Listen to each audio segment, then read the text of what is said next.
Some show up at Keeneland just to be beautiful, some for the burgoo.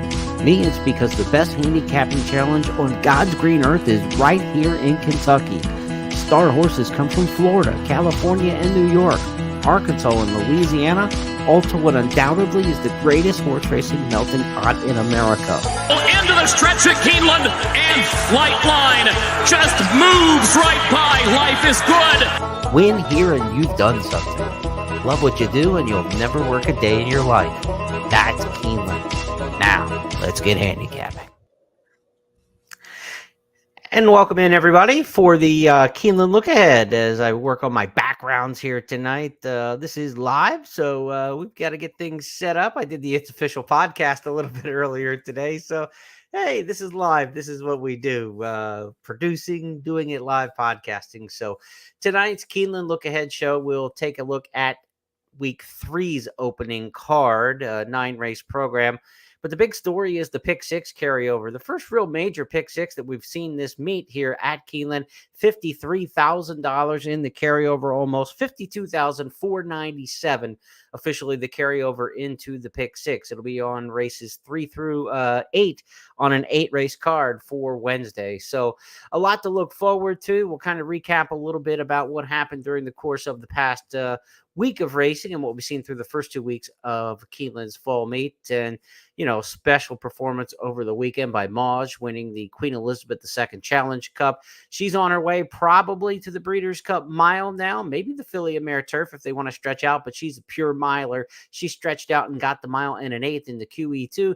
Can't imagine they go long with her, but the runner-up was also really good, Lindy. Maybe she goes to the Filly Mare Turf. I think that race we saw at Keeneland this past weekend is going to have some Breeders' Cup implications, mile and Filly Mare Turf. I think both those 3-year-old fillies are really outstanding. Of course, Caravel went down on Sunday in a surprise defeat in her title defense attempt in the Franklin Stakes. Now she'll head back to the Breeders' Cup Turf Sprint, a long shot winner last year at 42-1. Her price is going to go up again after she just got beat this past weekend. Would have been one of the favorites for the Turf Sprint with a victory in the Franklin Stakes, but her second place finish wasn't terrible, but it's going to give handicappers some pause on playing her back in the repeat performance, I'm sure, and certainly will elevate her price from what it would have been had she won on Sunday here at Keeneland. That surprise defeat at 3-5 odds, coupled with the big 88-1 winner, Cozy Rags, in a 2-year-old maiden special, that happened in back-to-back races on Sunday, and that's what set off the bombs in terms of the Pick 6, and no one could solve it. It also just rocked the Pick 5. The Pick 5 was hit, but it was hit to the tune of a $190,000 payoff. So if you hit the Pick 5 on Sunday, congrats, drinks on you, I'm sure already. And you're still celebrating that victory, $190,000 Pick 5 payoff, Pick 6 carryover because no one could solve it. Again, $52,497 going into today's card, thanks to the loss by Caravel and that 88-1 winner, Cozy Rags. Now, through 2 weeks of the meet, there's no real surprises at the top of the jockey standings. We said this meet has been dominated for the last 10, 12 meets by none other than Luis Saez and Tyler Gaffalione. They're 1-2 at the top of the jockey standings with Saez 11-10 over Tyler right now. Tyler had a slow first week, picked it up in week number 2. Back in third, Flavian Pratt sitting well with a really good start to the meet. He's got 8 victories. On the trainer's side, look, these names are familiar, but it's early in the meet where a lot of big-time stakes races were run, big allowance races. As this meet gets a little more blue-collar in weeks 3 and 4, I think we're going to see a little change at the top of the trainer standings, but Todd Pletcher still on top with 5 wins at the meet. Brad Cox has got 4 in second, also 4 for Ian Wilkes and Chad Brown. Now, Chad Brown's done 4 victories with just 8 starters, so he's off to a tremendous start to the meet. He's not going to have the volume to compete, though, for leading trainer. Todd Pletcher probably won't either. This likely comes down to an Ian Wilkes barn that's going to have to just keep producing at a high level like it has been, or Brad Cox, eventually the numbers will catch up. Cox is 4 for 24, so he's second in the standings, and he's only 4 for 24. That's like 16, 17%, which is well below his par. You expect him to have a big bump here in weeks 3 and 4 as the competition gets a little bit easier, and his strong and deep stable is just going to rack up wins, almost, by default in some cases, because when we look at today's allowance race or Wednesday's allowance race feature, Brad Cox has Punch Bowl in there, a horse who was second in the Grade 1 Ashland. She returns in allowance company. And if she gets beat, it might be by Insignia, her stablemate. He's got 2 for the price of 1. Separate entries, but 2 for the chance of 1, I guess we should say. They will be separate, not coupled in the betting, of course. But Cox has 2 in the allowance feature on Wednesday. So his horses and his percentage are going to start to rise. And I would expect him to rack up some victories here over the final 2 weeks of the meet. And he's the one to beat because Wesley Ward's just not really firing with a lot of horses. And it's kind of Ward and Cox, the 2 that are battling out for leading trainer here almost, annually in the spring and fall meets. So Brad Cox has got the upper hand on the trainer's title at this point, for what that's worth. Let's take a look at this Wednesday card and how it lines up. Again, 8 races on the program, so we're going to get some overlap in here, some swing races that you've got to keep in mind on an 8-race card. Here's how it lines up with the big picture. Pick 5 starts in race number 1. It's going to roll through races 1 through 5. The early pick 4 starts in the second race. That'll be races 2 through 5. The carryover pick 6, again, $52,497 in that carryover. That will be races 3 through 8. Fourth race on the card starts the late pick 5. So it's part of the early and late pick 5. Race number 5 is going to start the late pick 4. Again, that's part of the early and late pick 4. Also part of the early and late pick 5. So everything kind of hinges a lot here on races 4 and 5 on these kind of cards. The only turf race on the program is going to be race number 7. So the 7th race is the only turf race on the program. So there is no Keeneland Turf Pick 3 offered on the Wednesday card. Our key plays of the day, races 2 and 7. And of course, I think a key play that you have to look at here is assess your ability or your interest in playing that $52,000 pick 6 carryover. Carryovers are a unique situation. It puts the players in advantage unless you lost money in the pick 6 over the last, the day on Sunday when you played into it. Now you're essentially playing for free money because that carryover money is going to obviously be added to the winning payout. So no matter who wins the pick 6 on Wednesday, they're going to get more money than they would have without the carryover. So this is a situation that puts players at an advantage. And this is where you want to try to attack if you can. Now, it's a $1 minimum pick 6 at Keeneland. There's no jackpot provisions like at some other tracks. So you only need to pick 6 winners. You don't have to be the only one to pick 6 winners. But when you use the word only and 6 winners together in the same sentence, you do that with a giant grain of salt because it is not easy to pick 6. We will see. Some days it's been hard to pick 1 or 2 here at Keeneland. So we will see how we do trying to pick 6. Favorites winning 30.7% at the meet. They're underperforming to this point. Average winner at the meet is 6.2 to 1 odds. So that's a reason why we've seen some tough handicapping, no doubt about it. But when you're successful, you can knock a race out and really cash big. So that's what we're hoping to do. And let's see if we can't string together some winners and nice payoffs on this Wednesday card. Let's get started. 1 o'clock first post time. Remind you at 11:30 a.m. Eastern to check out Scott and Caton for today at Keeneland. They'll have the preview show with long shot plays of the day, clocker report, all the stuff, all their handicapping insights,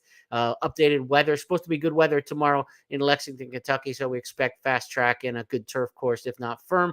But good this time of year is probably more what we're looking at for the grass course. So let's go to the handicapper selectors box available at Keeneland.com. You can download this, print it out. Get the picks from Scott and Caton from the simulcast feed. Tom Leach, the voice of the Cats. Kim Nelson, outstanding pedigree handicapper and having a good meet here so far in the 2023 fall. She's in there batting cleanup for us in the final spot. Now, as we look across the handicapper selectors box in race number 1, 5 different handicappers, 4 different horses picked on top. Stage Bell, the 9, is the top choice in here for Scott and Caton. Stage Bell's my second choice, Kim's second choice. So if you had to say there was a consensus top horse in this race, it'd be the 9 Stage Bell. This is a daughter of Union Rags. We've talked about the Union Rags horses having an excellent percentage. We chased a couple of them here at the meet. When you talk about the main track at Keeneland, Union Rags has a very good percentage with his offspring running well here. It was Cozy Rags, that 88-1 first-time starter. We didn't have that one, but we've played some Union Rags here. But it was that big 88-1 first-time starter by Union Rags that gave us this pick 6 carryover into Wednesday. So anytime Union Rags got one on the main track, you should give it consideration. Stage Bell, the 9, certainly one in here that you want to. Also, from a pedigree standpoint, I really like the numbers Jimmy Creed has put up as a sire. He's got the 2 in here, Lady Free Will. I like the inside draw for this one. Maybe tries to get out a little bit quicker under Landry in the second career start. Didn't show a ton in the debut, running in a maiden 30 at Churchill. I'm going to hope that the pedigree picked this one up and we might be able to get a little bit of a price. Again, we're looking for some prices at this meet. The average winner is 6-1. This is not a very talent-laden field, so strictly trying to get pedigree at a little bit better price. I think Stage Bell's going to get bet a little harder than we will see with Lady Free Will. Stage Bell dropping out of the maiden specials. That inherently will take some cash. The 7, Jubilant Joni, one to consider. Blinkers off. Tom Amos off the claim. So good fresh claim barn here. It wins over 20%. You get an equipment change. I like when a good trainer claims a horse and makes an immediate change. They've seen something maybe that they think can help a horse that maybe the previous trainer was considering and hadn't done yet or had not considered at all. So one to watch in there. I think this is a race where you can definitely use a few. Again, we've got 4 different top picks amongst the 5 public handicappers in this spot. I think you'd use all 4 of the top selections in here from the team. 2, 9, 7, 10. I would try to get by with 4 in here. Not a very confident play, not a very good field in here to start things off. And again, when we've got plays that we like, going back to the big picture, we have plays we like in race number 2. We've got the pick 6 to look at. I'm not going to get too invested in race number 1 here. And again, if you're playing the pick 5 to start the card off, I'm probably 4 deep in this spot. So you're going to have to do some limiting in races 2, 3, 4, and 5 then if you're starting off 4 deep if you want to put together a smart ticket. So let's consider what we've got in race number 2 next. And that's one of my key plays of the day. This is a horse who's a conditions fit and a Keeneland winner. So I like horses for courses. Lycan's a victor over the track, 1-for-1 lifetime here at Keeneland. And Lycan's a horse who fits the conditions nicely. Race number 2 is a starter allowance for $20,000, the starter allowance level. Horses had to start for $20,000 or less in 2022 or 2023. Lycan ran just 1 time in its career for $20,000. And that's what I like to see in starter allowance races. What's the max condition that you could have run for to be eligible in this race? How many times did you do it? If this is like a $20,000 level starter allowance like this, I don't want to see a horse that's run 4 times for $16,000 and running for 20. I'd rather see the horse that's been running for much better races, dropped once in for 20,000 and now is eligible for this race. And what did they do when they were in for that max level 20,000? Lycan was a winner for 20,000 on the button with 1 drop. That's a great conditions fit. We know the horse coming from Hawthorne probably has to step it up a little bit to beat Keeneland horses, but has already had a win over the track at Keeneland. So there's a lot to like about Lycan. I'm going with the 2 in here at 8-1 in the morning line. One of my key plays early in the day. Let's see across the handicapper selectors box. Anybody else with Lycan? Not in the top 3. So I am liking my chances with this one because we're on the island. 8-1 in the morning line. We're probably going to get every bit of that price then. You got Felix and Young. You got 2 connections from Hawthorne. That's not going to take a lot of local action. And, some of that snobbery can be a good thing when we're looking at this class level. These horses are not the superstars of the track in for 20,000 starter allowance. And you don't have a lot of the top connections in here really to battle against. The distractor, the 5, is Tyler Gaffalione and Safi Joseph. Of course, those 2 connections, really the only 2 in the field that are going to take money just based on names. Chris Hartman gets bet pretty well with the 8, T. Burns, so I wouldn't be surprised to see the 8 take a decent amount of money. T. Burns, a top pick in here for Scott, Tom, and Caton. Certainly a horse that with, again, 3-1 in the morning line. Chris Hartman, the trainer. T. Burns has won 3 in a row. Claimed for 40,000 last time. This is another one dropped in for 20 once this year, but ran for 20 and 25 kind of at those levels in the past last year.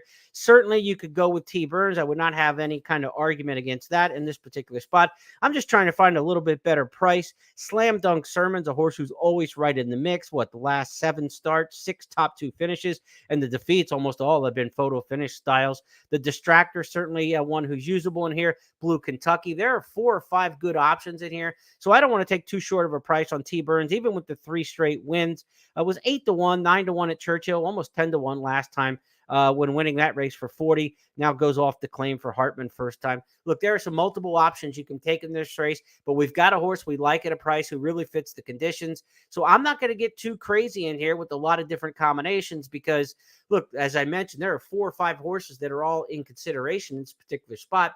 Lycan is the horse I like. 8-1 in the morning line. We're not going to mess around with any of the exactas tries. This is just a straight win bet here. Can you get to the daily double, race 1 to race 2? If there's a couple different options you want to use in the opener to get to this race, that would be a way maybe to expand it out, but I don't have a confident play in the first. So I really don't have that double option from race 1 to race 2. I really don't have an exacta try option in here, given the field size and the toughness of the field, trying to separate them. So this is strictly a win bet here. Number 2, Lycan in race number 2. And with the pick 6 coming, and I think I'm probably going to get involved in the pick 6. We'll discuss that as we go along race by race.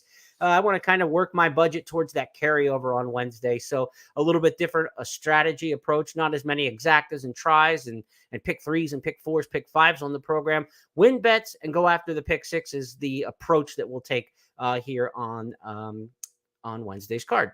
Okay, so let's go to the third race and take a look. The big picture again. This is the carryover for the pick 6 starts right here. Races 3 through 8. The pick 6 sequence in here. Down on the rail, East Shore is a horse I'm going to try to get things started with in race number 3 as we see the other handicappers here. East Shore also top pick in here for Caton. Scott's got that one underneath. Kim's got it underneath. Others in here getting much consideration. The 8, I feel the need for speed. I guess it is. I feel the need for speed. Top pick by Scott, Tom, and Kim. So 3 people, it's the full house here, right? You got 3 8s and a pair of aces. So 8s over aces in your full house. The 8 and 1 may be the way to get through here. And I've got the 8 picked in my top 3. So maybe if you just go 8-1, 1-8, you've got the starter to the pick 6. And this wouldn't be a bad way to go because Windy Bay in between those, the 7 is in my selections. The 7 Windy Bay is the 8-5 morning line favorite. So if we can start the pick 6 off by beating the morning line favorite, even if you're using the second and third choices, that's a good way to get things started. People do tend to spread a little bit more in the early part of their sequences. Not the good players, but a lot of players who are playing with fear will spread and not want to single or narrow too much in the early races because they want to stay alive. It's a terrible strategy. A pick 6 is 6 races in a row. Which ones have 1 horse or 2 horses or 3 horses that you use are based on your opinions, not your emotions. Don't try to stay alive. Try to put the best ticket together when you're playing a pick 6. So Windy Bay in this particular situation is certainly a contender at 8-5 in the morning line, but I think you got really good options with the 1 East Shore, a winner over a horse who's got a Churchill Downs maiden special weight victory, which is the best maiden winner in this non-winners of 2 lifetime. And the 8, I feel the need, a horse who won for $50,000 at Oaklawn, has a really nice win. Throw the race out last time on the turf. So 1 and 8, let's try to get through. Just going too deep in here using my first and third selections and also the other top pick from the handicappers in the selectors box. Let's go too deep here to start the carryover pick 6 in race number 3. Next up on the card is the fourth race. Fourth race on the program is one where we've got another potential price play a little bit. The 7 Such Sounds is a horse who's 9-2 in the morning line. Phil Bauer trains this one, has a win over the turf at Keeneland, but this race is on the main track. Last time the Churchill, good effort, running 4th against a couple of these, but a little experience now on the dirt, and this is a son, or I should say a daughter of Cairo Prince. Cairo Prince has really good numbers, and I like the Cairo Prince routers going here on the main at Keeneland. You get the jockey change to Luis Saez, leading pilot here. I like a lot about the 7 Such Sounds, my top choice here in race number 4. The 5, the Strahl, is certainly a horse that you've got to consider in here, coming off a second place finish against pretty similar company last time out at Churchill over the same kind of trip. Tom Amos trains, Tyler Gaffleone. You got the top 2 riders with the 7 and the 5, obviously here, going to my own 16th trip. Now, I've got a horse in here, 1 Wits and Wagers, who's 20-1 in the morning line, and this is a Union Rags. We talked about it. Union Rags with the 88-1 winner over the weekend, and strong numbers here at Keeneland going back over time. Union Rags sires the 1 Wits and Wagers. This is a horse last time out who got bombed on the turf at Kentucky Downs, but that's irrelevant to the discussion in this particular race. Go back to the dirt form. It's not that bad, and it was for a higher class than this in some cases. So I wouldn't be shocked if Wits and Wagers can compete in this race. Vicky Oliver's already got a couple wins at the meet. She's capable of popping big prices in here at Keeneland. I think the 1 Wits and Wagers is a really interesting horse in the 4th race, and this is the kind, if this horse happens to win, is going to blow up the pick 6 in terms of to your favor because it's going to knock a lot of people out of there. I think the one Wits and Wagers is a legit contender in this race. I would use the top three that I've got, the 7, the 1, and the 5. And the way I would play this race, I know I've got them picked this way, but I would bet this race trying to get the 5 up into the second spot, or the 1, I should say. We want Wits and Wagers to run second in here from an exacta standpoint. I don't mind if you get some win money on the horse as well. Not my top pick to win the race, but a couple bucks on this horse to win. It could be 20, 25 to 1. Nothing wrong with that. But an exacta behind the two logical horses, 7-1 and 5-1. I think it'd be a great way to play this. And if you are playing the pick 6, I would not play them equal weights with the 7, the 5, and the 1. On a quote-unquote caveman ticket, as they say. I would use the 1 on some tickets, but not all tickets. But I definitely think you want to use the 1 Wits and Wagers and try to get this one into the ticket somewhere, especially underneath in the exacta. 7-1, 5-1, kind of the main play. Intra race, if you're going after this one. Such Sounds is a horse I do like on the win end. I think it could be a fair price just to bet straight up. And a couple bucks on the long shot 1 in there, Wits and Wagers to win. Would not be any issue with me at all. Now, the 6 and the 3 also get top picks in here from Scott and Kim. So there are some other options for you in race number 4 as you try to sort things out. But 2 deep for sure, maybe 3 deep as you're looking at the pick 6, but not a single situation for sure for me in race number 4. Next up, we go to the back half of the card. Race number 5, it's going to start the late pick 4. Remember, this is a swing race because races 2 through 5 in the pick 4 will include this event, and then races 5 through 8 in the late pick 4. So if you can come up with an opinion in race number 5, it's a good spot to do so. Part of the early and late pick 4 and also part of the pick 5 sequences. I've got the 9 on top. It's My Lucky Time. Todd Pletcher trains a 2-year-old by Not This Time, one of the top sires here on the dirt at Keeneland. Todd Pletcher's had an excellent meet. Again, we told you at the top, he's got 5 wins, most of anybody at the meet. 3 of those have come with 2-year-olds. So his 2-year-olds have come here ready to run. It's My Lucky Time, the horse I'm taking on top. Scott's also got that one in there as well. A couple other options in here. The 11, Air of Defiance, who is Caton's top pick, and my second choice in here. Air of Defiance, trained by Brad Cox. Second to Fierceness in the career debut at Saratoga. Fierceness was very highly ballyhooed for Todd Pletcher off that victory. Came back in the Champagne Stakes. Didn't quite run up to expectations there. But Fierceness is a highly regarded 2-year-old. So Air of Defiance does come out of a good race. Brad Cox sends this one out with an outside post, the 11 hole, but in a 7 furlong race, you're not worried about that outside post. It can actually be advantageous to be out there, stay out of trouble. And if you can't make a good run into the first turn and only turn with that long run up to it, you probably weren't going to win anyway. So Air of Defiance should be able to get into position under Saez if good enough. The 9 and the 11, both horses I think you have to consider in here. And you've got Pletcher and Cox in a 2-year-old maiden special weight. We are not, reinventing the wheel. The 7, So Smooth, with third leading jockey Flavian Pratt. This is a curling colt for trainer Chad Brown. Again, Brown off to a great start at the meet, 4 for 8. Pratt off to a great start, hitting over 25% with his mounts early in the season. And Curlin, an excellent sire here at Keeneland. I have no argument with the 11, the 9, or the 7. Anybody who wants to go with those 3 on top. Just a Freak, top pick for Kim in here. We'll see if this Justify colt lives up to first time asking here with John Velazquez riding. Justify, of course, had that major 2-year-old winner, if you saw in Europe, City of Troy. What an exciting 2-year-old prospect he is. Won in Europe over the weekend in the Dewhurst Stakes for Aidan O'Brien. He called him the best 2-year-old by far he's ever trained. This son of Justify looks like an absolute future star. We're not going to see him for the Breeders' Cup this year, but certainly for the European Classics next year. Getting early comparisons to Frankel, if you can believe it. So Justify, I think his stud fee was announced for $200,000 next year, fresh off the news. I mean, people are jumping on it. Justify's had a great run early as a sire. He's got the first-time starter in here, Just a Freak. Again, Eddie Keneally trains it. That's Kim Nelson's top pick in here, the 6. So there is a lot to like in this promising maiden special weight. I think in race number 5, you're looking at maybe 4 or 5 deep to feel comfortable in there, to cover your bases. And as we go back and look at the big picture, again, with this being a swing race in the early and late pick 4, with no strong opinion in here, that makes those wagers very difficult for me to play on this card.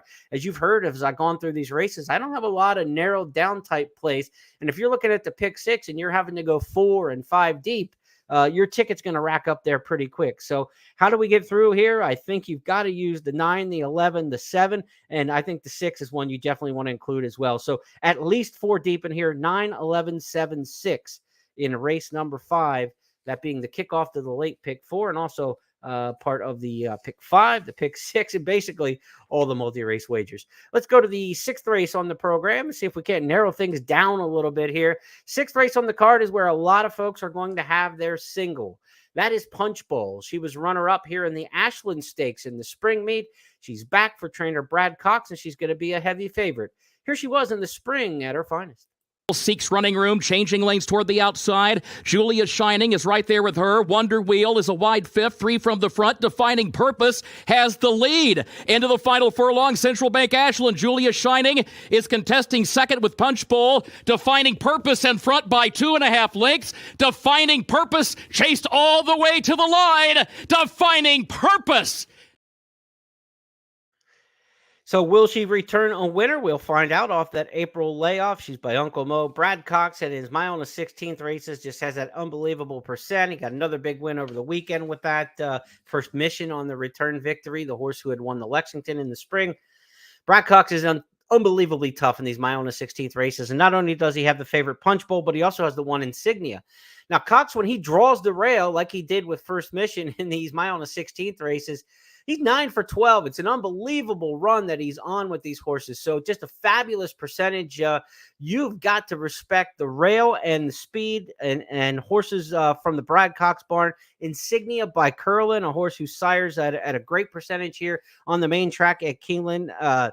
So I like Insignia in this particular spot. Now, Punch Bowl is going to be the 4 to 5 favorite and going to be singled on almost all the tickets out there who have a single in a very tough sequence. That'll be the one that people default to of like, I need a single. I got to grab one.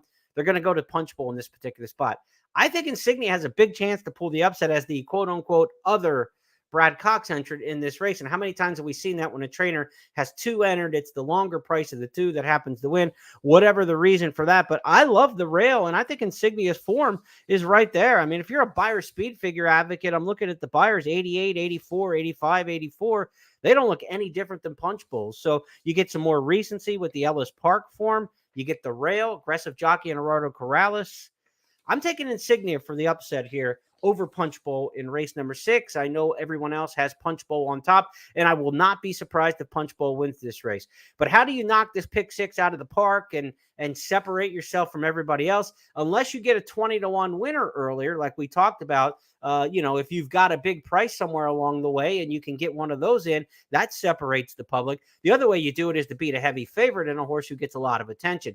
Again, when we talked about this pick 6 carrying over on Sunday, 2 things happened that made that work, right? Caravel got beat at 3 to 5, was a single for a ton of people. The other one was the 88-1 winner. Those 2 things happened, and that's why we had the carryover. If you get 2 of those kind of things happen again, we could be looking at a 2-day, 3-day carryover if you keep getting those kind of multiple surprises.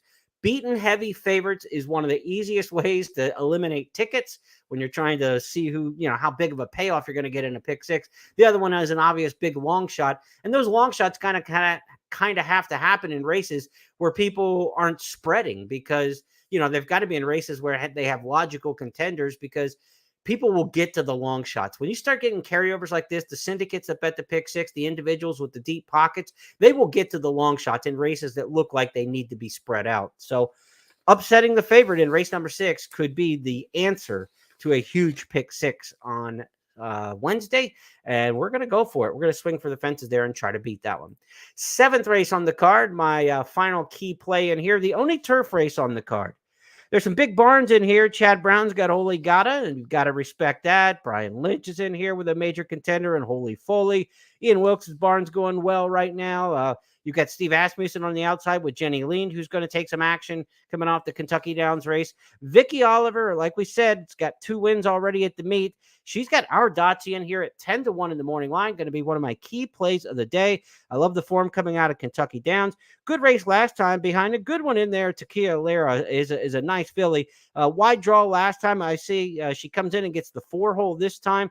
Daughter of Oscar Performance. Flipping the post positions, going from Bejarano to a more aggressive rider in Saez. Better post, more aggressive rider tells me our Dotsie's going to be a little bit closer to the pace.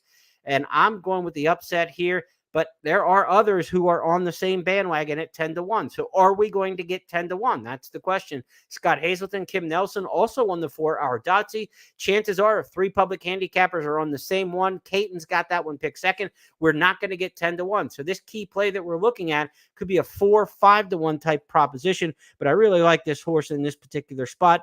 Olagata is the other one, the 5 that you got to respect in here for trainer Chad Brown, coming off a win at Kentucky Downs last time. Can you get by with just those 2? I'll toss the Asmussen horse on the outside here under Rosario. I don't think it's the right running style for this particular race. I don't think there's a boatload of speed in here. This horse dropped way out of it, Jenny Lean. So I'm going to try to beat the 12 in here. Just go too deep. The 12 can pass some horses late, but hopefully not enough of them.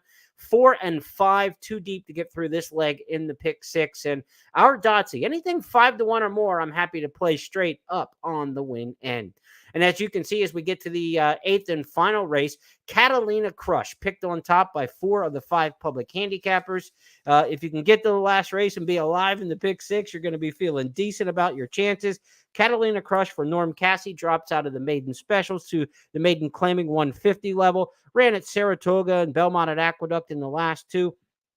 Should fit really well in a field where there just isn't a lot of high quality in here. Running Mun in the 2 was okay for maiden claiming 150 at Churchill, but nothing special there in the career debut. You got to think Catalina Crush with that Naira form. For Norm Cassie Barnett does pretty well with this kind of maiden claiming level horse at Churchill. The other one to respect would be the 8 Sterling Honor, an offspring of Honor Code, a sire that you've got to respect here on the main track at Keeneland. But in these maiden claiming races for the 2-year-olds, I'm preferring horses that got a little running experience to them statistically over the first-time starters. So Sterling Honor, I respect the pedigree, and Riley Mott's already got a winner and a second at the meet from limited starters. But this is the 6 Catalina Crushes race, and to me, that's the single in the pick 6. We talk about Insignia and Punch Bowl too deep. Our Dotsy, Olagata, too deep in there. I think you just get to the last race in single, and it's not because, well, I just want to get there and survive. I think the horse, the gap between that one and the rest, I think, is bigger than the other races, and I don't have good options 2, 3, 4, 5 to put underneath. So the winner in this last race, Catalina Crush, the top pick in here, hopefully the winner, is a horse where the 2nd, 3rd, 4th, 5th kind of horses in here look about the same to me. I don't have a strong opinion on anybody else. So this is the right horse to single, and it's probably not going to be a horse who's like 3-5, 4-5. I think it will definitely be favored, but maybe in the 8-5, 9-5 kind of range, given the field size and the nightcap. So Catalina Crush, race number 8, going to be my single to wrap up the card. And we'll see how it shakes out here. Catalina Crush, the top pick in here for 4, the public handicapper, second choice for Kim. She's got Nick Storm tabbed on top if you're looking for some other options. So that will wrap up this edition of the Keeneland Look Ahead for Wednesday. Again, the Wednesday program features a pick 6 carryover of $52,497. We will see how everything shakes out on the track beginning at 1 o'clock. The big horse on the card, of course, Punch Bowl, runner-up in the Ashland Stakes in the spring in Grade 1 company. She's back in an allowance race in race number 6, taking on her stablemate Insignia, which should be a Bradcock showdown there in the feature race on the dirt, race number 6. Just one turf race to look at on Wednesday's card in race number 7. I'll be back with you Wednesday night at 8:30 Eastern to take a look at the Thursday card on the Keeneland Look Ahead. But between now and then, good luck to you on Wednesday, and welcome to week 3 of the Keeneland Fall Meet. Talk to you tomorrow.